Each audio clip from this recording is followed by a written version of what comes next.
This whole story is part of a very unhappy record of British relations in the Middle East, which my honourable friend is going to raise again on Friday.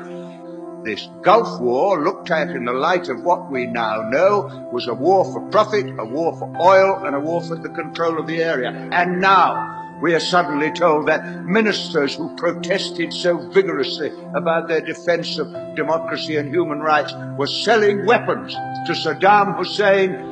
But I was in London in the Blitz in 1940, living in the Millbank Tower where I was born. Every morning I saw Dockland burning, 500 people were killed in Westminster one night by a landmine. It was terrifying. Aren't Arabs terrified? Aren't Iraqis terrified? Don't Arab and Iraqi women weep when their children die? Doesn't bombing strengthen their determination? What fools we are to live in a generation for which war is a computer game for our children and just an interesting little Channel 4 news item.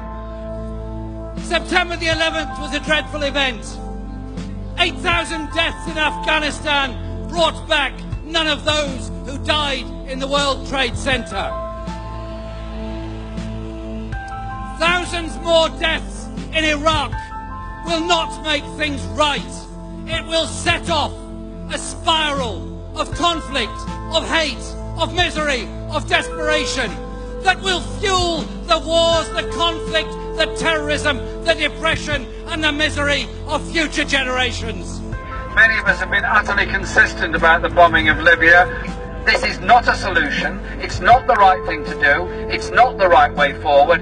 Western involvement brought about most of the problems. We arm them, we supply them, we profit from them, and we happily consort with them. The hypocrisy, the stench of hypocrisy, is something that gets on my nerves beyond belief. Whether it's a lack of strategy worth the name, the absence of credible ground troops, the missing diplomatic plan for a Syrian settlement, the failure to address the impact of the terrorist threat, or the refugee crisis and civilian casualties, it's becoming increasingly clear that the Prime Minister's proposal for military action simply do not stack up.